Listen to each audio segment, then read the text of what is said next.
একাদশ জাতীয় সংসদ নির্বাচনের অনিয়ম নিয়ে জাতীয় ঐক্যের গণশুনানির মাঝেই খবর আসছে 7ই মার্চ শপথ নিতে যাচ্ছেন গণফোরামের 2 সদস্য সুলতান মনসুর এবং মোকাব্বির খান। শেষ পর্যন্ত যদি তারা শপথ নিয়ে ফেলেন তাহলে কি গণফোরামের এই গণশুনানি সেটা প্রশ্নবিদ্ধ হয় কিনা, একই সঙ্গে বিএনপির সাথে জাতীয় ঐক্যের দূরত্ব তৈরি হবে কিনা এবং একই সাথে আওয়ামী লীগের কৌশলের খেলায় তারা এটাই চেয়েছিল কিনা আনতে চাই আলোচনার টেবিলে, এবং একই সঙ্গে আলোচনায় আনতে চাই বহু কাঙ্ক্ষিত ডাকসু নির্বাচন প্রসঙ্গটি, যে নির্বাচনকে ঘিরে গণমাধ্যমের খবর বলছে ইতিমধ্যেই প্রায় 56 জন বিনা প্রতিদ্বন্দ্বিতায় নির্বাচিত হতে যাচ্ছেন।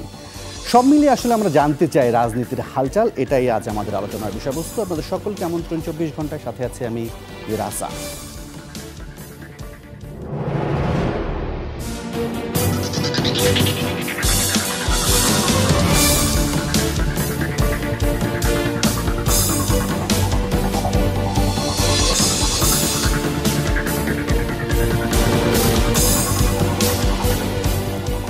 আজ আলোচনার জন্য আমরা আমাদের স্টুডিওতে আমন্ত্রণ জানিয়েছি বাংলাদেশ আওয়ামী লীগের উপপ্রচার সম্পাদক জনাব আমিনুল ইসলাম আমিনকে। আপনাকে আমন্ত্রণ জানাচ্ছি আমাদের 24 ঘন্টায়।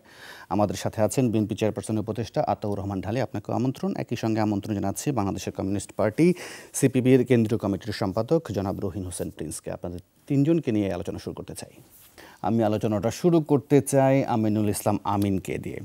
আলোচনাটা যে প্রসঙ্গটি আছে সেটা শুরু করার আগে আমি একটু আপনাদের দলের সাধারণ সম্পাদক ওবায়দুল কাদেরের শারীরিক অবস্থা সম্পর্কে একটু জানতে চাইবো, যে দলীয়ভাবে আপনাদের দলের সাধারণ সম্পাদকের শারীরিক অবস্থাটা কীরকম সেটা দর্শকদের জানতে চাইবো। পাশাপাশি এটাও একটু জানতে চাইবো, যদি বিশ্লেষণ করেন যে মাঠের একেবারে বিরোধী পক্ষ বিএনপির নেতারা তাকে দেখতে গিয়েছিলেন এবং খোঁজ খবর রেখেছেন, এই বিষয়টিকে আপনারা কীভাবে বিশ্লেষণ করেছেন, মূল্যায়ন করেছেন? আপনাকে শুরুতে বরাবরের মতো অনেক অনেক ধন্যবাদ, এবং আপনার মাধ্যমে যমুনা টেলিভিশন দর্শক যারা এই অনুষ্ঠান দেখছেন সবাইকে আমার সালাম এবং শুভেচ্ছা। হ্যাঁ, আমি প্রথমেই আল্লাহর দরবারে অশেষ কৃতজ্ঞতা জ্ঞাপন করছি আমাদের দলের সাধারণ সম্পাদক, এদেশের গণমানুষের নেতা ওবায়দুল কাদেরের খুব দ্রুত মোটামুটি উনি যেভাবে গিয়েছিলেন ডক্টরদের ভাষ্যমতে, যেখান থেকে অনেকটা ভালোভাবে আপাতত রিকভার করেছেন। বিশেষ করে আজকে আমি শুধু উপমহাদেশ নয়, বিশ্বের অন্যতম শ্রেষ্ঠ শল্যবিদ যাকে বলা হয় হার্টের জন্য ডক্টর দেবী শেঠি যেইভাবে ব্যাখ্যা করেছেন তার শারীরিক অবস্থা, এটা আমরা আশাবাদী। উনি যেটা বলেছেন যে এই অবস্থা থেকে রোগীদের কামব্যাকের ঘটনাটা খুব বেশি, এই জায়গায় আমরা আশাবাদী এবং আল্লাহর কাছে আমাদের অশেষ কৃতজ্ঞতা। এখানে আসলে আরেকটা জিনিস আমার গর্বে বুকটা ফুলে উঠেছিল যখন ডক্টর দেবী শেঠি যখন বলছিলেন যে বাংলাদেশের চিকিৎসকরা এত ভালো ট্রিটমেন্ট করেছেন, আমি আপনাদের সালাম জানাই। এবং উনি বলেছেন যে ওবায়দুল কাদেরের যে ট্রিটমেন্টটা আমাদের দেশের ডক্টররা দিয়েছেন, উনি শুধু বলেছেন যে ভারত কিংবা সিঙ্গাপুর নয়, ইউরোপ আমেরিকা তো এরকম পেশেন্টের জন্য এর চেয়ে ভালো কোনো ট্রিটমেন্ট ছিল না, যেটা আসলে আমাদের জন্য অনেক বড় গৌরবের একটা বিষয়, আশাবাদের একটা বিষয়, এবং যেটা এই বার্তাটাও আমাদেরকে দেয় যে একটু পেটে অসুখ হলে যে আমরা বিদেশে দৌড়াই, সেই জায়গা থেকে যেন আমরা ফেরত আসতে পারি, এটা একটা বড় আশাবাদের বিষয়। সেই জায়গা থেকে কি তাহলে সিঙ্গাপুর নিয়ে যাওয়ার প্রয়োজনটা পড়লো কেন? হ্যাঁ, ওইটা উনি যেটা বলেছেন ডক্টর দেবী শেঠির ভাষ্য অনুযায়ী, যে এখানে ধরেন আমাদের যে সোশ্যাল যে কালচার, যে হাজার হাজার মানুষের দেখতে যাওয়ার একটা প্রবণতা, আবার অনেক ক্ষেত্রে রুগীরাও মনে করে যে আমাকে কেউ দেখতে আসলো না।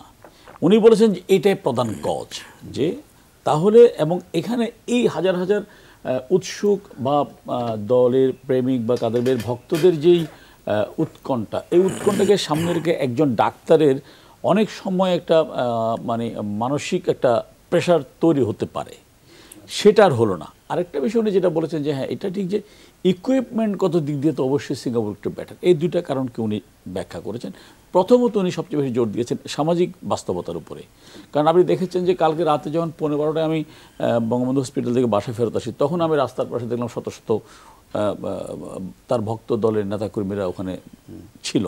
তাহলে এইটা তো ডাক্তারের উপর একটা বড় প্রেশার যায়, এটা আমার মনে হয় একটা বড় কারণ। তিনি কি স্বাস্থ্যগত ব্যাপারে খুব উদাসীন ছিলেন? কারণ তার যে হেলথ কন্ডিশন বলা হচ্ছে আমার তাই মনে হচ্ছিল যে আমাকে গতকাল ভাবি কাদের ভাইয়ের সহধর্মিনী যে কথাটি বলছিলেন, যে পরশু উনি বাসায় ফিরেই বুকে ব্যথা অনুভব করছিলেন, তো ভাবি তাকে বলছিলেন যে চলো ডাক্তারের কাছে যাই। উনি বলেছেন না, আজকে বাদ দাও, কালকে সকালে না হয়ে যাব। এর মধ্যে রাত 3টার পর থেকে তার শুরু হয়ে গেল সিভিয়ার পেন, পরে তো ভোরের দিকে খুব আর্লি মর্নিংয়ে ভাবি বঙ্গবন্ধু হসপিটালের ডাক্তার আব্দুর রাসেল রেজবিকে ফোন করে উনি নিজে গিয়ে তাকে নিয়ে আসেন। তো ডেফিনেটলি উদাসীন ছিল আসলে ওনাকে, আমরাও অনেক বলেছি। উনি মনে করতেন যে আমি প্রতিদিন হাঁটি 1-1.5 ঘন্টা আমি বার্ন করি, এই জন্য হয়তো আমার কিছু হবে না। এটা উদাসীন অবশ্যই ছিলেন। এবং আমি অবাক হয়েছি, আমরা তার কর্মী ছিলাম এক সময়, এখন সহকর্মী। ওনার যে এত হাই ডায়াবেটিস আমরা কিন্তু জানতাম। উনি সবাইকে জিজ্ঞেস করতো তোমার ডায়াবেটিস আছে কিনা, যদি বলতাম আছে তো বলে হাঁটো, উনি অ্যাডভাইস করতেন হাঁটার জন্য। অথচ আমরা হসপিটালে যাওয়ার পরে জানলাম যে তার ডায়াবেটিস নর্মালি থাকতো 18-19 বা এরকম আরও বেশি। তো এটা তো বলাই যায় উনি উদাসীন ছিলেন। আর দলের মানে সাধারণ সম্পাদক একটু লম্বা সময় হয়তো তিনি চিকিৎসার মধ্যে থাকবেন, সেক্ষেত্রে দল পরিচালনার ক্ষেত্রে কোনো নির্দেশনা আছে কিনা কেন্দ্র থেকে যে সাধারণ সম্পাদক যদি দেশের বাইরে? দেখেন, মানে কাদের ভাই অসুস্থ হওয়ার পর থেকে মাননীয় প্রধানমন্ত্রী যেভাবে বিষয়টাকে লুক আফটার করেছেন, উনি নিজেই ডক্টর দেবী শেঠির সাথে কথা বলেছেন, ওনাকে নিয়ে এসে সার্বক্ষণিক প্রতিটা মুহূর্তে যেভাবে খোঁজখবর নিয়েছেন, তা আমার মনে হয় যে ওনার অ্যাবসেন্সে আমাদের কর্মীদের প্রার্থনা যেমন থাকবে তার সুস্থতার জন্য, দল পরিচালনার ক্ষেত্রে যেখানে মাননীয় প্রধানমন্ত্রী আছেন সেখানে খুব একটা ব্যত্যয় ঘটবে না, যেহেতু পরিচর্যাটা মূল জায়গা থেকে হবে, খুব একটা হবে না। আতাউর রহমান ঢালী, আপনার কাছে জানতে চাইবো যে রাজনীতির মাঠে আপনি আমাকে আরেকটা প্রশ্ন করেছিলেন, আমি একটু শেষ করি যে বিএনপি নেতৃবৃন্দ কালকে যেটা কাদের ভাইকে দেখতে এসছেন, এটাকে আসলে আমি মনে করি যে আমাদের রাজনীতিতে এই সংস্কৃতিতে থাকা উচিত। এটা হয়তো বললে ডালিবে মন খারাপ করবে যে এই উপলব্ধির জায়গা থেকে কিন্তু মাননীয় প্রধানমন্ত্রী আপনার তারেক জিয়ার বেগম জিয়ার ছোট ছেলে যখন মারা যান তখন গিয়েছিলেন, সেখানে কি ঘটনা ঘটেছে সেটা আমি রিপিট করতে চাই না। সেই জায়গায় তারপরেও তারা এসছেন বিএনপি নেতৃবৃন্দ, এটা অবশ্যই একটা ইতিবাচক ধারা বলে আমি মনে করি। এবং আমি আশা করব যে শুধু অসুস্থ আওয়ামী লীগ নেতার পাশে নয়, অসুস্থ সব কিছু থেকে যদি আমরা এভাবে বেরিয়ে আসতে পারি, তাহলে দেশের রাজনীতির জন্য, দেশের ভবিষ্যতের জন্য এটা অনেক বড় মঙ্গলজনক একটি কাজ হবে। আতাউর রহমান ঢালী, আপনার যেটা জানতে চাইবো যে রাজনীতির মাঠে ধরেন এখন বৈরিতা থাকেই, কিন্তু ব্যক্তি জীবনে ধরেন সহমর্মিতা বা সহযোগিতার জায়গাটা সবাই কামনা করেন। সেই জায়গা থেকে ধরেন বিএনপি নেতারা দেখতে গিয়েছেন, অনেকে প্রশ্ন করেন যে নিয়মিত হয় না কেন, আসলে এটা কেন নিয়মিতভাবে এই ধরনের সহযোগিতা সহমর্মিতা একেবারে খোঁজখবর জানাটা হয় না, এক। আর এটাও একটু যোগ করবেন যে কাল আপনার দলের কয়েকজন শীর্ষ নেতা স্বরাষ্ট্রমন্ত্রীর সাথে দেখা করতে যাবার কথা, এখন কি কারণে যাবার কথা, সেটা কি খালেদা জিয়ার অসুস্থতার প্রসঙ্গ কি সামনে আসবে কিনা এই সময়ে, সেটা একটু জানতে চাই। ধন্যবাদ আপনাকে। আমি আমার বক্তব্যের প্রারম্ভেই আসলে আমার অন্তঃকরণ থেকে দোয়া করছি আওয়ামী লীগের সেক্রেটারি জেনারেল জনাব ওবায়দুল কাদেরের জন্য, উনি যাতে সুস্থ হয়ে দ্রুত উনি স্বাভাবিক তার রাজনৈতিক কর্মকাণ্ডে ফিরে আসতে পারেন, এই জন্য দোয়া করছি। দেখুন, রাজনীতিতে ডেমোক্রেটিক পলিটিক্সে এই কালচার তো পার্ট অফ ডেমোক্রেটিক পলিটিক্স, এটার ভিন্নভাবে বলার দরকার হয় না যে আমার সাথে রাজনৈতিক বিরোধ থাকবো, রাজনৈতিক শত্রুতা নয়, বিরোধ থাকবে। কিন্তু আমরা এখানকার যে কালচার, আমরা এই রাজনৈতিক বিরোধকে রাজনৈতিক শত্রুতা এবং ব্যক্তিগত শত্রুতায় রূপান্তর করতে পছন্দ করি বেশি, যাতে করে আমাদের যে গণতান্ত্রিক প্রক্রিয়া, গণতান্ত্রিক রাজনীতি বা ভবিষ্যৎ রাজনীতি ক্ষতিগ্রস্ত অতীতেও হয়েছে। এবং আমি মনে করি কালকে আমাদের বিএনপির নেতৃবর্গ যে সিদ্ধান্ত নিয়েছেন, ওবায়দুল কাদেরকে, ইটস এ গেস্টার। অবশ্য আমিন ভাই বলেছেন পুরানো কথা, পুরানো কাসুন্দি না ঘাটাই ভালো, কারণ যদি ঘাটতে যাই অনেক কথাই আসবে। আমরা রাজনীতি করি, অনেক সময় রাজনৈতিক বিরোধী লোক মারা গেলে আমাদের কালচার এমন হয়ে দাঁড়াইছে তার জানাজায় পর্যন্ত যেতে দেওয়া হয় না বা যায় না, এমন লোকও আছে।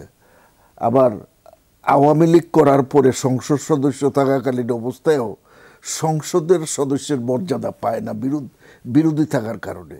তো এই সমস্ত কালচার থেকে আমাদের উঠে আসতে হবে। রাজনীতি আমি যেই মতেই পোষণ করি না কেন, আমি বাংলাদেশে রাজনীতি করার যদি অধিকার থাকে তাহলে আমাকে অবশ্যই গণতন্ত্র মানে কি, গণতন্ত্র মানেই তো কোঅপারেশন, গণতন্ত্র মানেই তো কম্প্রোমাইজ অফ ডিফারেন্ট ভয়েসেসের কম্প্রোমাইজ ইজ ডেমোক্রেসি। তো এই জায়গাটা যদি আমরা ঠিক করতে না পারি, আমরা ভবিষ্যৎ প্রজন্মের জন্য একটা খারাপ দৃষ্টান্ত রেখে যাব। এবং আমি মনে করি কালকে আমার দলের নেতারা যে গেস্টার, যেই পরিচয় দিয়েছেন, ভবিষ্যতেও আওয়ামী লীগ বিএনপির নেতারা এই পরিচয় দিয়ে সকলে মিলে আমরা দেশটাকে একটি গণতান্ত্রিক পরিবেশে ফিরিয়ে নিতে চাই, সুস্থ রাজনৈতিক কালচারে, সংস্কৃতির দিকে ফিরিয়ে দিতে চাই। আরেকটা যে প্রশ্ন আপনি বলেছেন যে অবশ্যই আমাদের দলের নেতারা স্বরাষ্ট্রমন্ত্রীর কাছে যাবে, যেতেই পারে।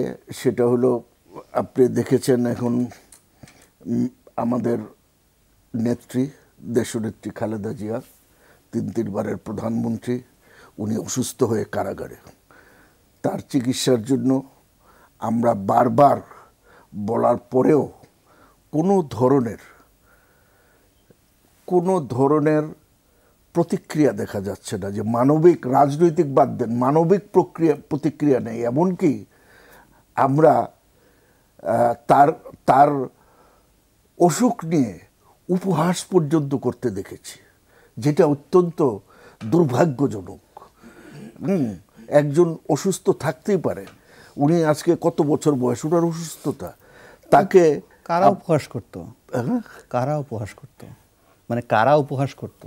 আপনি কিছুদিন আগের থেকে পত্রপত্রিকায় দেখেছেন যে বিরোধী দলের পক্ষ থেকে ওনার যে অসুস্থতা নিয়ে এটা নাটক করছি, এটা দুর্ভাগ্যজনক। একজনের অসুস্থতা নিয়ে আমরা যদি নাটকের কথা বলি, এটা আসলেই দুর্ভাগ্যজনক। এবং উনি তো, আপনারা জানেন, উনি জেলে যাওয়ার আগেও অসুস্থ ছিলেন, এর আগেও উনি ট্রিটমেন্ট করতে বিদেশে গিয়েছেন। উনি তো, এটা নতুন কিছু না। কাজেই যখন আপনি, কেন রাজনীতি দূরে হয়, কেন আমরা রাজনীতির থেকে দূরে সরে যাই যখন এই ধরনের শব্দ প্রয়োগ রাজনীতিতে আসে? নাটক, একজনের অসুস্থতা নিয়ে তো নাটক করা যায় না। সেক্ষেত্রে ধরেন একটি দলের সাধারণ সম্পাদকের মানে চিকিৎসার ব্যাপারে যে ধরনের গুরুত্ব সহকারে দেখা হচ্ছে, আপনারা কি এই প্রসঙ্গটি সেখানে গিয়ে আনবেন কিনা, যে খালেদা জিয়ার প্যারোলে মুক্তি, দেশের বাইরে চিকিৎসা, এই প্রসঙ্গগুলো কি আসবে কিনা সেখানে? না, সেগুলো কি আসবে সেটা আলোচনা গেলে বোঝা যাবে। আমি তো অ্যাডভান্স বলতে পারি না যে ওইখানে দুই পক্ষের আলোচনা হওয়ার কথা। হ্যাঁ, দলীয় ফোরামে তো কিছু না কিছু আলোচনা হওয়ার কথা। হ্যাঁ, আমাদের দলীয় ফোরামে অনেক কিছু আলোচনা হয়, যেটা আমি এই ফোরামে বলতে পারবো না। আচ্ছা, হ্যাঁ, মানে আমাদের তো অনেক কিছুই, প্রতিটা দলেরই একটা নিজস্ব থাকে, গোপনীয়তা থাকে।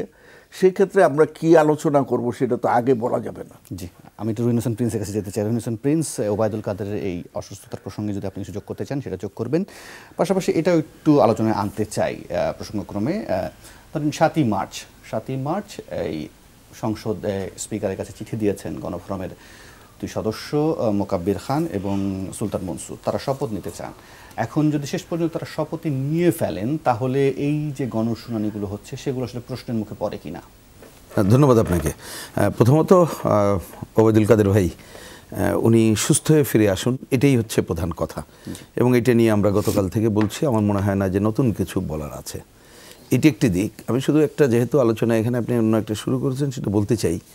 এইটা একটু হিসাবে রাখা দরকার। ধরুন, আমাদের একটি দলের তিনি সাধারণ সম্পাদক এবং ওনার একটা রাজনৈতিক ঐতিহ্য রয়েছে, ছাত্র আন্দোলন থেকে শুরু করে এই পর্যন্ত। তিনি অসুস্থ হলে আমাদের বাংলাদেশের যে রাজনৈতিক সংস্কৃতি, আমরা খবরাখবর নেব, যতটুক শুভকামনা এটা করবো, এটাই তো স্বাভাবিক ঘটনা। কিন্তু এইটাকে আজকে, এই যে কেউ খবর নিচ্ছে, এটাকে একটা অসাধারণ ঘটনা হিসাবে সামনে নিয়ে আসা হচ্ছে। মানে আসা হচ্ছে বললেও ভুল বলবো, যে এই বাস্তবতা দাঁড়িয়ে গেছে।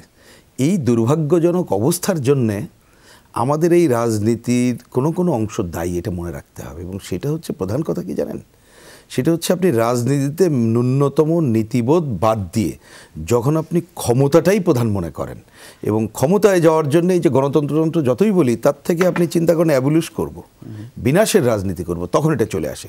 তা যাই হোক, আমি আশা করব যে এই জায়গার অবসান হবে। তবে এটা আশা করলে হয় না, কারণ এটার নানা কারণ আছে, সেদিকে যেতে চাই না। মূল কথা, কাদের ভাই ভালোভাবে সুস্থ হয়ে ফিরে আসুন। এবং আমাদের চিকিৎসকরা, চিকিৎসা নিয়ে কথা উঠেছে, আমি শুধু একটু মন্তব্য না করে পারছি না। ওনারা যে পজিটিভ পজিশন দেখিয়েছে, বাংলাদেশের প্রতিটি নাগরিকের ক্ষেত্রে আমরা যদি এই ধরনের পজিটিভ পজিশন দেখি তাহলে আমরা চিকিৎসা ব্যবস্থা নিয়ে একটা পজিটিভ কথা বলতে পারবো। যাই হোক, আমি ওইদিকে আর যেতে চাই না। আপনি যে কথাটা রাজনীতির হালচালের এই 7ই মার্চ যে এটা বললেন, এটা আমিও পত্রিকার মাধ্যমেই দেখলাম। আসলে আমাকে যদি বলেন, প্রথমত হচ্ছে যে এই যে নির্বাচনটা অনুষ্ঠিত হলো, যে নির্বাচনে ওনারাও 2 জন সংসদ সদস্য হয়েছেন, নির্বাচনকে তো প্রশ্নবিদ্ধ করা হয়েছে। যে দলগুলো তারা করেছে, আমরাও করেছি, আমাদের দিক থেকে আছে। আমার পয়েন্টটা হচ্ছে এরকমের, খুব সহজ। তারা যে দল থেকে নির্বাচিত বা যে জোট থেকে নির্বাচিত, তারা যদি ঐক্যবদ্ধভাবে তাদের কৌশলগত কারণে সংসদে যাওয়ার চিন্তাটা করত, তাহলে একরকম, মানে দলগতভাবে নানা কারণেই হতে পারে, সেটা এক ধরনের। কিন্তু তারা করছে না, সেইটাকে বাইপাস করে যাচ্ছে এবং পুরো নির্বাচন সম্পর্কে অভিযোগটা থাকছে, এবং এই অভিযোগটা কিন্তু অন্য যে কোনো সময়ের অভিযোগ থেকে 180 ডিগ্রি উল্টা। তা নিঃসন্দেহে এইটাও আমাদের জন্য খুব একটা ভালো সুখবর বলে আমার কাছে মনে হয় না।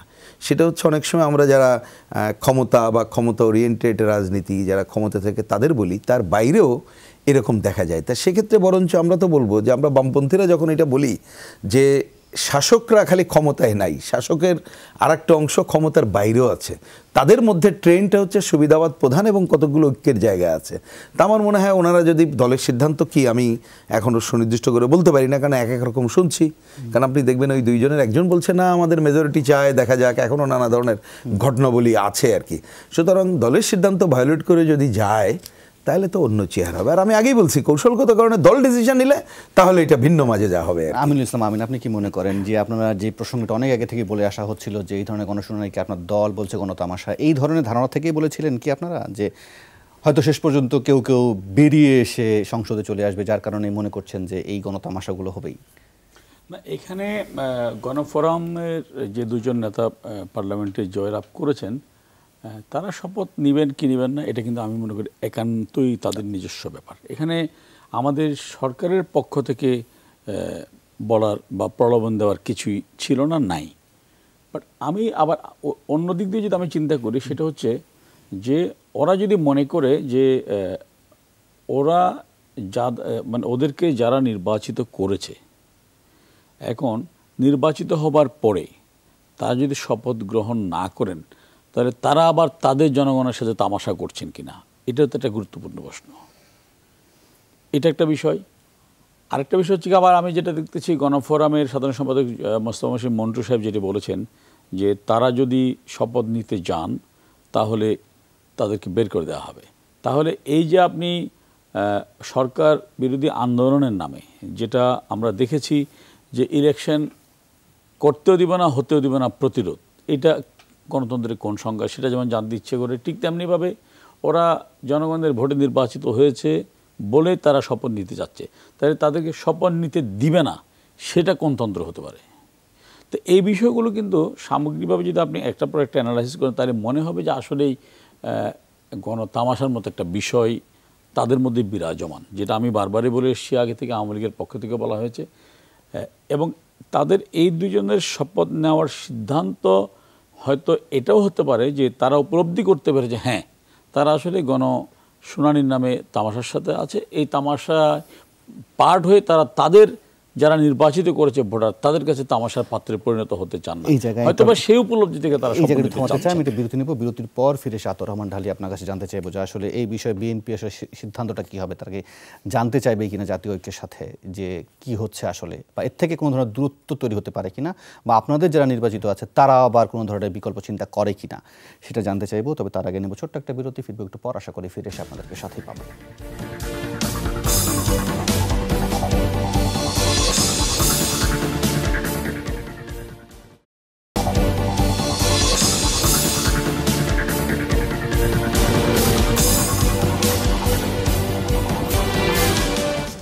আবার আমন্ত্রণ 24 ঘন্টা, আতর রহমান ঢালি।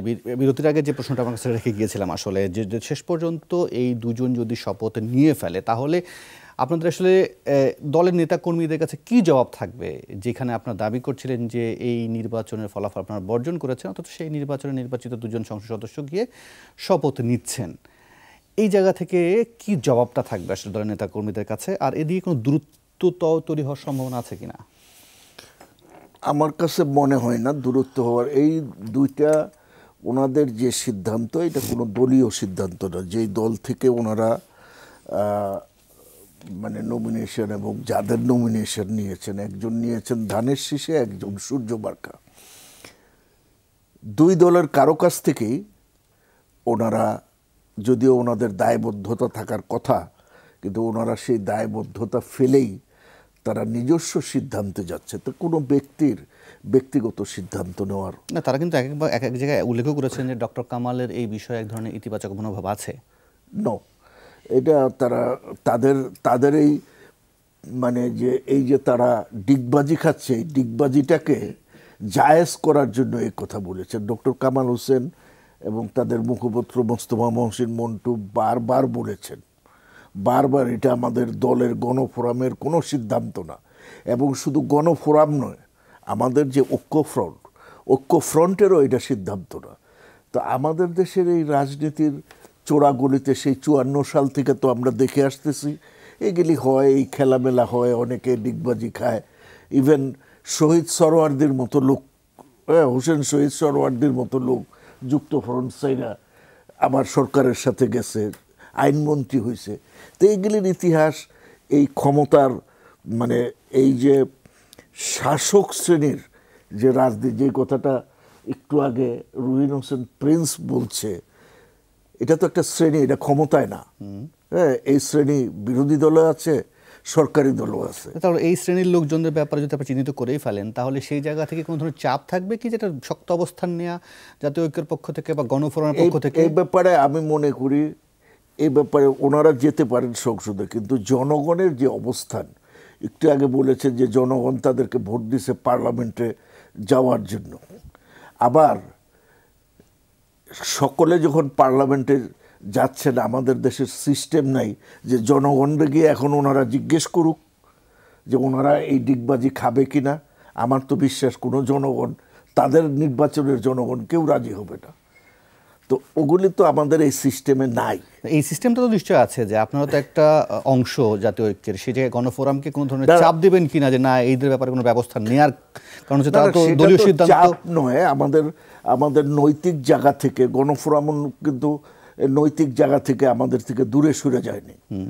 তারা সবসময় এই এই সংসদে যাওয়ার ব্যাপারে যে আলোচনা, আমরা কিন্তু তারা এককভাবে নেন না, আমরা ঐক্যবদ্ধভাবে নিয়েছি।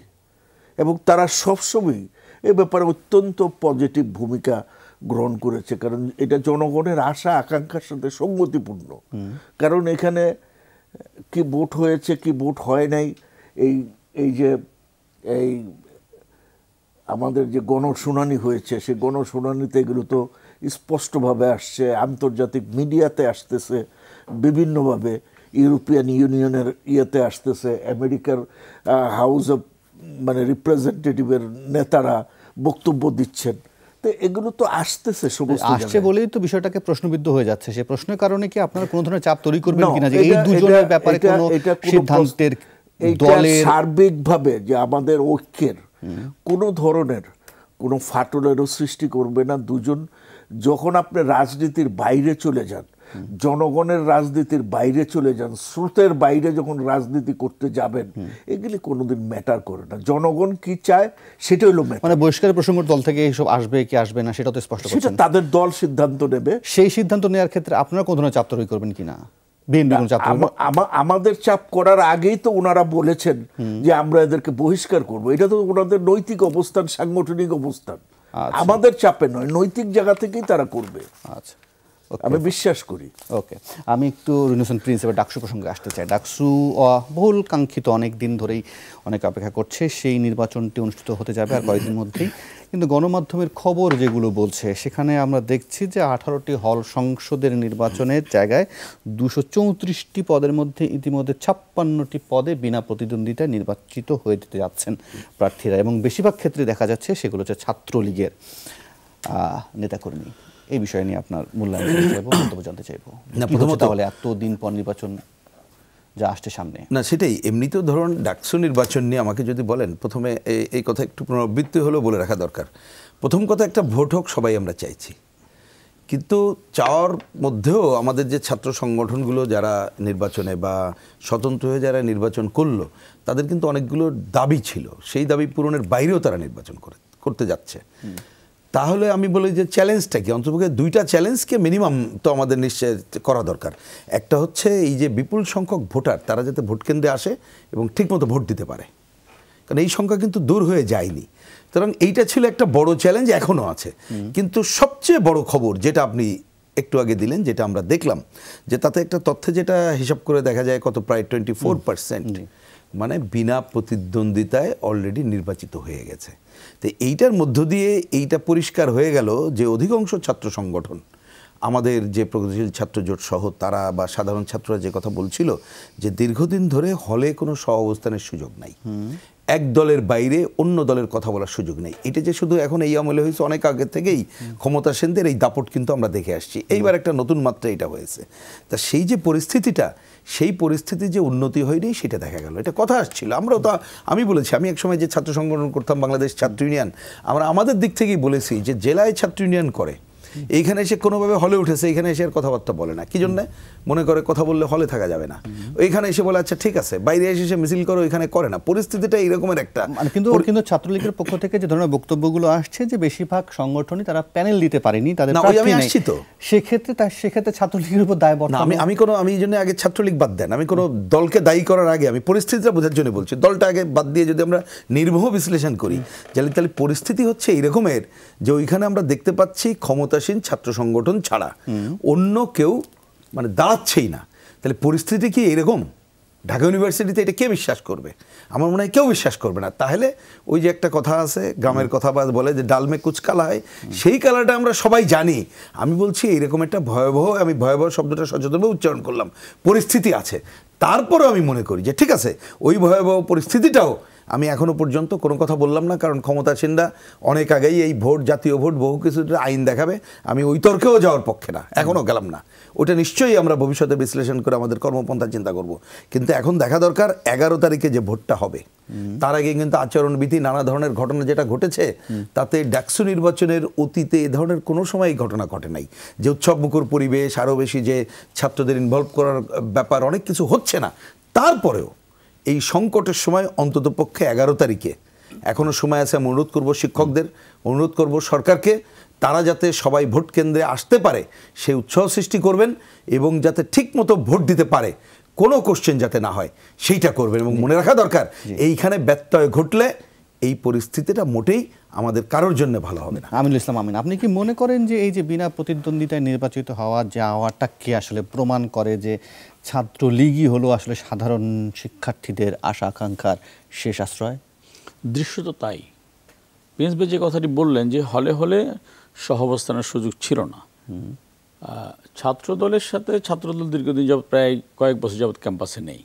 কিন্তু প্রিন্স ভাইদের ছাত্র ইউনিয়ন, ছাত্র ফেডারেশন, মৈত্রী সহ অনেকগুলো সংগঠনই কিন্তু প্রতিনিয়ত একেবারে মানে অল অ্যালং ওরা ক্যাম্পাসে ছিল। এবং আমার জানা মতো ওদের কোথাও কিন্তু কাউকে সংগঠন করতে বাধা দেওয়া হয়নি। এখন ছাত্রলীগ, যেখানে একটা খুব সহজ একটা বিষয় যে ঢাকা ইউনিভার্সিটির রাজনীতিটা মূলত মধুর ক্যান্টিন ভিত্তিক। তো মধুর ক্যান্টিন থেকে ওই ছাত্র সংগঠনগুলোর যে মিছিল মিটিংয়ের ছবি অথবা ভিডিও আমরা পত্রিকা বা টেলিভিশনে দেখেছি, ওখানে আমরা দেখেছি তাদের মানে সংখ্যায় তারা কত পুয়ার ছিল।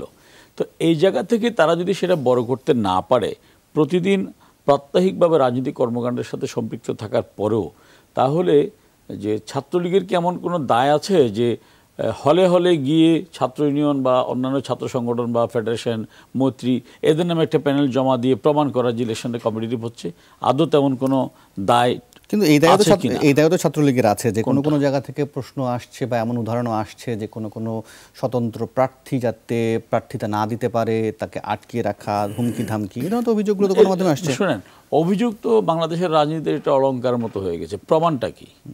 আপনি দেখেন যে ডাকসু নির্বাচন ঘোষণার পর থেকে ছাত্রদলকে ফুল দিয়ে বরণ করা থেকে শুরু করে আজ অবধি ছাত্রদল যারা শুরু থেকে বলেছিল ডাকসু নির্বাচনের বিপক্ষে, যেখানে কোনো পরিবেশ না, আমরা করব না, কিন্তু তারাও বাস্তবে তাদের রাজনৈতিক এবং নির্বাচনে অংশগ্রহণ করার মতো পরিবেশ দেখে তারা তো নিজেরা এগিয়ে এসে নির্বাচনে পার্টিসিপেট করেছে। সুতরাং যারা অভিযোগগুলো করছে আমি মনে করি এগুলো বায়বীয় অভিযোগ, এর কোনো সত্যতা নেই। আপনি শুধু ছাত্র সংগঠনগুলি নয়, ছাত্র সংগঠনের বাইরেও তো স্বতন্ত্রভাবে তো ডাকসুতে প্রতিদ্বন্দ্বিতা করা হচ্ছে এবং আমার জানা মতো এখানে ভিপি এবং জিএস পদে 14-15 জন করে প্রার্থী আছে ছাত্র সংগঠনের বাইরেও। তো এতে কি প্রমাণিত হয় না যে ছাত্রলীগ অথবা ক্ষমতাসীন দের পক্ষ থেকে নির্বাচনকে প্রভাবিত করার কোনো ধরনের প্রয়াস আছে বলে আমি মনে করি না। আচ্ছা, আমি এই জায়গা থেকে একটা বিরতি নিতে চাই। বিরতির পর ফিরে এসে আতাউর রহমান ঢালি আপনার কাছে যেতে জানতে চাইব যে 1994-এ ছাত্রদল আসলে একটা অবস্থানে ছিল যে হলের ভোট হলেই হবে, এখন এসে উল্টে গেল কেন সেটা একটু জানতে চাইবো। তবে তার আগে নেব ছোট্ট একটা বিরতি, ফিরবো একটু পর, আশা করে ফিরে এসে আপনাদের সাথেই পাবো।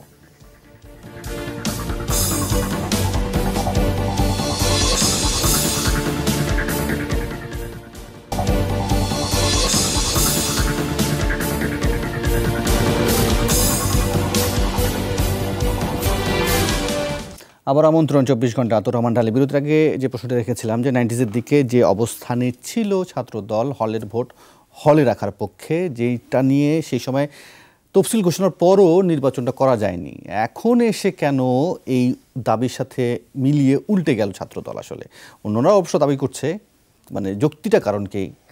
ধন্যবাদ আপনাকে। আমি একটু এটা বলার আগে ডাকসু নিয়ে একটু পিছনে যেতে চাই। পিছনে মানে এই ডাকসু, আর পিছনে না। আচ্ছা, সেটা হলো যে এই ডাকসু ইলেকশনটা, এটা বিশ্ববিদ্যালয়ে কর্তৃপক্ষ বা সরকার কোনো নৈতিক জায়গার থেকে কিন্তু এই ডাকসু ইলেকশন দেয় নেই। হাইকোর্টের অর্ডারের কারণে এই ডাকসু ইলেকশন হচ্ছে। হাইকোর্টে নির্দেশনা বাস্তবায়ন করছে তো হাইকোর্ট, হ্যাঁ, উচ্চ আদালতের নির্দেশনা আছে রিটের পরিপ্রেক্ষিতে। আমি ওভারঅল কথাটা বললাম, একজন সাধারণ ছাত্রের সে অনশনের পরিপ্রেক্ষিতে হাইকোর্ট এটাকে নিয়ে রায় দিয়েছে। সেই রায়েরও অবমাননা করে নির্বাচন নিয়ে সাধারণ ছাত্রছাত্রীরা বেশ কিছু আন্দোলন করেছিল, নির্বাচন চেয়ে রিটও হয়েছিল। তো কোশ্চেনটা হলো যে অর্থাৎ ডাকসু নির্বাচনে আন্দোলন হয়েছে, কিন্তু শেষ পর্যন্ত এটা একটা হাইকোর্টে গিয়ে এসে এটা হলো, এবং এটা আমি মনে করি দুর্ভাগ্যজনক।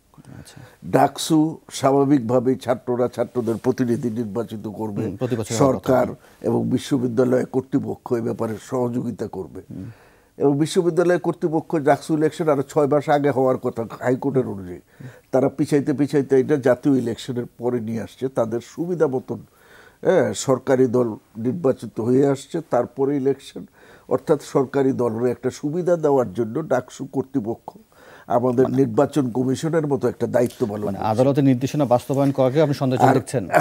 আবার আরেকটা বলি যে আপনি যে প্রশ্নটা করেছেন আজকে, হ্যাঁ, ওই ক্ষমতায় থাকার সময় ছাত্রলীগ তখন কিন্তু ক্ষমতার বাইরে ছিল, তখন কিন্তু তারা দাবি করেছিল, হ্যাঁ, ছাত্রলীগ দাবি করেছিল যে আমরা ইলেকশন হবে এক কেন্দ্রে, হলে হলে ভোট হবে না, যেহেতু হলগুলো দখল হয়ে গেছে। এটা ওদের ছাত্রলীগের দাবি। এই দাবি মানা না মানা নিয়েই কিন্তু সেদিন ডাকসু ইলেকশনটা, কারণ ছাত্রদল তখন অবস্থান নেয় না, আজকে যেটা ছাত্রলীগ নিচ্ছে, ছাত্রদল সেই অবস্থান সেদিন নিছে। তো এইটা অবস্থান যদি হল, মানে আমাদের দেশের যে কালচারটা, যে হল দখলের যে কালচার, এই দখলের কালচারের সাথে এটা জড়িত। কারণ হল দখল যদি না থাকে তাহলে কিন্তু এই দাবি ওঠে না। হল দখল আছে বলেই এই দাবি উঠছে যে না, ওইখানে ভোট হবে না। আর আপনি ভোটটা দেখুন, ডাকসু ইলেকশন এটা ইজ এ মানে মিনি পার্লামেন্ট। এটা বাংলাদেশের পার্লামেন্টের পরেই এই ডাকসুর একটা ঐতিহ্যবাহী জায়গা রয়েছে।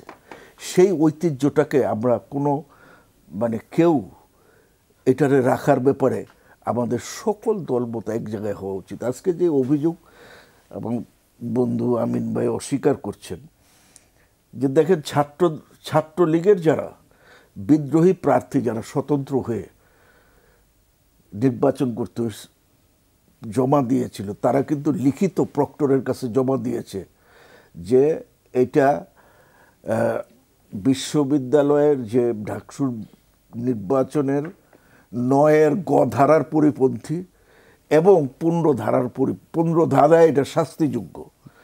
এইটা কিন্তু তারা প্রক্টরের কাছে দিয়েছে, কিন্তু আজও পর্যন্ত প্রক্টর বা বিশ্ববিদ্যালয় কর্তৃপক্ষ, কারণ আমার যে ভোট দেওয়ার ভোট করার যে নৈতিক অধিকার, এই অধিকার থেকে আমাদেরকে বঞ্চিত করা হয়েছে। এই প্রশাসনের ভূমিকা নিয়ে একটু জানতে চাই প্রিন্স, যারা হচ্ছে এখন পর্যন্ত নির্বাচন পরিচালনা করবেন সেই জায়গা থেকে জানতে চাই। অলরেডি 5 জন রিটার্নিং কর্মকর্তা হিসেবে নিয়োগ দেওয়া হয়েছে, 5 জন শিক্ষককে, 15 জনের উপদেষ্টা কমিটি নিয়োগ দেওয়া হয়েছে, উপাচার্যের ভূমিকা যেটা আছে, প্রক্টরের যেটা ভূমিকা আছে, সব মিলিয়ে আপনি কি মনে করছেন যে বিশ্ববিদ্যালয় প্রশাসন একদম নিরপেক্ষ আচরণ করে করে করে এগিয়ে যাচ্ছে তফসিলের আগ পর্যন্ত যে ধরনের দাবিগুলো আছে সেগুলোকে আমলে নিয়ে? না, আমি একেবারে স্ট্রেট উত্তর দিই। এখন পর্যন্ত আমি দূর থেকে যতটুকু দেখছি তাতে আমার কাছে আচরণটা এখনো পর্যন্ত মানে দায়িত্বশীল আচরণ এখনো পর্যন্ত মনে হয়নি। আমি জাস্ট একটা মন্তব্য এটা করতে চাইছিলাম, তাও বলি আজকেও যতটুকু দেখলাম আমাদের শ্রদ্ধাভাজন ভিসি স্যার তিনি আজকে একটা প্রেস কনফারেন্স মানে ওদের সাথে মিলিয়ে কি করবেন বললেন, কিন্তু উনি ছাত্রদের প্রশ্ন উত্তরের জায়গায় গেলেন না। কেন গেলেন না আমি তো ঠিক বুঝতে পারলাম না। বরঞ্চ উনি না ছাত্রদেরকে আজকে তার যে কোশ্চেনগুলো ফেস করে তাদেরকে আশ্বস্ত করবেন, এটার মধ্য দিয়ে দেখা যায়। কারণ আচরণবিধি লঙ্ঘনের কথা উঠেছে, এখানে রঙিন পোস্টার করা যাবে না বলেছে, রঙিন পোস্টার আছে, তার ভূমিকা তো আমরা দেখতে পেলাম না। হলগুলোর কথা বলছেন, ছাত্র ইউনিয়নের জৌলক হলের যিনি জিএস প্রার্থী ছিলেন তাকে পর্যন্ত তো মানে আপনার এক ধরনের ভুয়া স্বাক্ষর করে তাকে কি বলে যে প্রত্যাহার করতে এক ধরনের বাধ্য করা হয়েছিল, পরে লড়াইয়ের মধ্য দিয়ে আবার ফিরে নিয়ে আসা হয়েছে। অনেক স্বতন্ত্র প্রার্থী আমি টেলিভিশনেই দেখেছি যে তার অভিযোগ করেছে তাদের উপরে এই ধরনের ঘটনাগুলো ঘটেছে। সুতরাং আমি বলছি যে এই ঘটনা কিন্তু ওভারঅল ওই যে 24% যেটা মানে কি বলে বিনা প্রতিদ্বন্দ্বিতায় নির্বাচিত হয়েছে তার পরিস্থিতিটা কিন্তু দেখা যায়। সুতরাং আমি দেখতে পাচ্ছি এইটা নিশ্চয় খোঁজ নিয়েছেন আপনি যে অভিযোগের ক্ষেত্রে যারা অভিযোগ করছেন তারা কি একেবারে গদবাধা অভিযোগ করছেন নাকি উল্লেখ করে দিচ্ছেন যে কোন সংগঠন এটা করেছে? না না, স্পেসিফিক করছেন, স্পেসিফিক তো করা সেই জায়গা থেকে আমরা দেখেছি, এটা একেবারে স্পেসিফিক করেছে। আমি টেলিভিশনে দেখেছি আর আমাদের দলের মানে ছাত্র সংগঠনগুলোর পক্ষে বলা হয়েছে। আমি বলছি তাদের একটা বক্তব্য আছে যে অন্য কেউ করে সেটা লাগিয়ে দিয়েছে। এটা তো মানে কি বলবো, এই কথার তো উত্তর তো বললাম যে আপনি সবকিছু করতে পারবেন, কিন্তু আমি বলছি যে এখনো পর্যন্ত সেই ধরনের আশ্বস্ত ছাত্র সমাজ হয়েছে বলে আমাদের কাছে প্রতিমান হয়নি।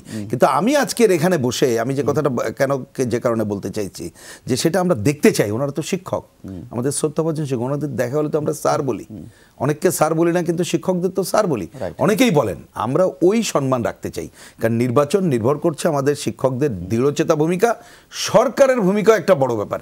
কিন্তু আমরা অতীত দিনে দেখেছি সরকারের ভূমিকাকে ছাড়িয়ে যে শিক্ষকদের মেরুদণ্ড ঠিক করে তারা কিন্তু একটা বিশেষ ভূমিকা রাখেন। কিন্তু এই সময়কালে এটা হচ্ছে না কেন, মানে কি বলে মানুষের আশ্বস্ত হয় না কেন? কারণ শিক্ষকদের মধ্যে দলবাজি এমন নগ্নরূপ নিয়েছে অনেকে এটা যে বিশ্বাস করতে পারে না। কিন্তু আমরা তো দেখতে চাই ঢাকা বিশ্ববিদ্যালয়ের মতো বিশ্ববিদ্যালয়ে শিক্ষকরা সেই জায়গা থেকে উত্তরণ ঘটাবেন। এবং তার জন্য আমি আবার রিপিট করছি যে এই যে নানা সংকটের মধ্যে যেহেতু বলা যায় সব ছাত্র সংগঠনই ক্রিয়াশীল, তারা নির্বাচনে অংশ নিচ্ছে, পুরোটা না পারলেও তাহলে আজকে এই দুইটা চ্যালেঞ্জ কেন মোকাবেলা তারা করবেন না? শিক্ষকরা কেন ব্যাপক প্রচারের মধ্যে আসবেন না? ওনারা আমি বলেছি যে আচরণবিধি করেছেন, অনেক কিছু বলেছেন যা অতীত ঐতিহ্যের সাথে বা এখানকার কি বলবো যে পুরো ছাত্র সমাজকে জাগ্রত করার জন্য কোনো ভালো ভূমিকা রাখে না। কিন্তু সেই আলোচনা আজকে করতে চাই না। ছাত্র আন্দোলনের তো সাবেক কর্মী ছিলাম দীর্ঘদিন ধরে, আমরা দরকার হলে আপনার নির্বাচন এইটা নিয়ে একটা মূল্যায়নধর্মী আলোচনা করতে পারি। কিন্তু এখন চাই ওনারা এই চ্যালেঞ্জটা মোকাবেলা করুক, ছাত্ররা ঠিকমতো আসবে এবং ভোট দিতে পারবে। এই জায়গায় যে অল্প সময় আছে, এত অল্প সময় কিন্তু নির্বাচন প্রচার ভালোভাবে করা যায় না, মাত্র ব্যালট আজকেই দিয়েছে। সুতরাং আমি মনে করি যে শিক্ষকরা একটা চ্যালেঞ্জ ঘোষণা করুক, ব্যাপক প্রচারের মধ্যে যাক এবং যে যে সংকটগুলো আছে সবার সাথে ডায়ালগ করে, যারা ভোট করছে তাদের সাথে ডায়ালগ করে এই ধরনের সমাধান করে আগাক, তাহলে পুরো বাংলাদেশের নির্বাচন পরিস্থিতিও পাল্টে যাবে। আমিনুল ইসলাম, যেটা আমি কথা বুঝলাম যে সেটা হচ্ছে এক ধরনের চ্যালেঞ্জ থেকে যাচ্ছে, সেই চ্যালেঞ্জটাকে আসলে সবাই উল্লেখ করেই বলছেন যে সেটা বড় চ্যালেঞ্জ হিসেবে ছাত্রলীগ এই নির্বাচনে আচরণবিধি ভাঙা থেকে শুরু করে এই নির্বাচনকে সুষ্ঠুভাবে হতে দেওয়ার ক্ষেত্রে ছাত্রলীগ একটা বড় ভূমিকা আসলে অবতীর্ণ হতে পারে, যেটা হয়তো নেগেটিভ অর্থেই তারা বলতে চেয়েছেন। সেই জায়গা থেকে আপনি কি দেখুন, বলবেন? ঢাকা বিশ্ববিদ্যালয়কে বলা হয় প্রাচ্যের অক্সফোর্ড। জি, তো এই জায়গায় কিন্তু রঙিন পোস্টার করে, সাদা কালো পোস্টার করে কিন্তু ভোট টানা যাবে সেটা আমি মনে করি না। কিন্তু আচরণবিধি তো ভাঙা যাবে। হ্যাঁ, আচরণবিধি তো ভাঙবে। আচরণবিধি ভাঙলে তো ভোট কাটা যাবে। আচ্ছা, কারণ এটা এই বিশ্ববিদ্যালয়ের ভোটার এবং আর আপনি সাধারণ ভোটারের মধ্যে একটা পার্থক্য আছে, এটা শেয়ার করার জায়গা নেই। এবং আপনি ডাকসুর প্রতিষ্ঠার পর থেকে আজ অবধি আপনি দেখবেন তাদের ঢাকা ইউনিভার্সিটির স্টুডেন্টসরা কিন্তু কোন জায়গায় তাদের ভোটাধিকার প্রয়োগ করেছে। সুতরাং এখানে আচরণবিধি লঙ্ঘন করে কেউ যদি মনে করেন যে আমি কাউকে দমিয়ে রাখতে পারবো, সেটা কিন্তু বোকামি, বরঞ্চ সেখানে আরও বেশি নেগেটিভ রেজাল্ট হয়। সুতরাং আমাদের এখানে সাদা কালো পোস্টার বা রঙিন পোস্টার অথবা আপনি একেবারে সিনেমার পোস্টার করলে আপনি ভোট বেশি পাবেন, এটা ভাবার কোনো কারণ। তার অর্থ কি মানে এটা কি ছাত্রলীগ করেছিল? না, আমি তো বললাম যে যেহেতু এটা করা যাবে না, ছাত্রলীগ করার কোনো কারণ নেই। আচ্ছা, যেহেতু রঙিন পোস্টার করে সিনেমার পোস্টার করে ভোট বেশি পাওয়ার সম্ভাবনা নেই, যেহেতু এটা ডাকসু, এটা ইউনিয়ন পরিষদ নির্বাচন না, মেম্বার নির্বাচন না, তো সেখানে এই কাজটা আমরা করতে যাবো না কখনোই। যেটা করলে লাভও হবে না, আবার আচরণবিধি লঙ্ঘনের অভিযোগ আমাদের উপর আসবে, সেটা করার কোনো কারণ নেই। বাস প্রিন্স ভাই একটি কথা আমার খুবই ভালো লেগেছে যে শিক্ষকরা কি চায়, এবং একই সাথে উনি আরেকটি কথা বলছেন যে সরকারি দলের প্রভাব বিস্তার। দেখুন, এই 21শে আমাদের 21শে ফেব্রুয়ারি গেল, 1 ফেব্রুয়ারি ঢাকা ইউনিভার্সিটি ক্যাম্পাসে বইমেলার উদ্বোধন হয়েছে। সেখানে যথারীতি মাননীয় প্রধানমন্ত্রী গিয়েছিলেন। ওখানে তার সাথে তার একজন শিক্ষক ছিলেন। লাল গালিচাটা কিন্তু শুধু প্রধানমন্ত্রীর জন্য, কিন্তু আমরা এমন একজন প্রধানমন্ত্রী পেয়েছি যিনি তার শিক্ষককে লাল গালিচায় দিয়ে উনি গালিচার বাইরে হেঁটে গিয়েছেন। যেই সরকার প্রধান তার শিক্ষকদেরকে এরকম মর্যাদা অভিষিক্ত করে, সেই সরকার কখনোই শিক্ষকদেরকে তার দলের পক্ষে ভোট নেওয়ার জন্য প্রভাবিত করার চেষ্টা করবে, সেটা আমি বিশ্বাস করি না। সরকার প্রধান না করতে পারে, শিক্ষকরা তো করতে পারে। শিক্ষক যদি নিজে মানে অবনমিত হয়, নিজেকে অপমানিত করে, সে দায় সরকারের উপর কেন আসবে? আচ্ছা, যেখানে সরকার প্রধান নিজেই ইঙ্গিত দিচ্ছেন যে আমি কি চাই, হ্যাঁ, আমি শিক্ষকদের কোন মর্যাদা দেখতে চাই, সেই জায়গায় যদি প্রিন্স ভাই যথার্থ কথাই বলেছেন, তারা আমাদের না পড়ালেও আমরা ঢাকা ইউনিভার্সিটির শিক্ষক বললে একটু সম্মান, একটু শ্রদ্ধা, একটু নত হই। তো তারা যদি নিজেরা আমাদের কাছে নত হয়ে যায়, এই দায়িত্ব সরকারের উপর দেওয়ার কোনো সুযোগ নেই। আর সবশেষে আমি মনে করি যে ডাকসুতে এটা প্রাচ্যের অক্সফোর্ড, আমি আগেই বলেছি, এখানে 11 তারিখের নির্বাচনে তারা তাদের স্বাধীনভাবে মতামত ব্যক্ত করে, তাদের বিবেকী রায় প্রদান করে, যেটা বলেছেন সেকেন্ড পার্লামেন্ট, সেই সেকেন্ড পার্লামেন্টকে সঠিকভাবে নির্বাচিত। অসংখ্য ধন্যবাদ আপনাদের তিনজনকে। আজকে অনুষ্ঠান এখানে শেষ করতে হচ্ছে, কাল আবারও দেখা হবে। ভালো থাকবেন।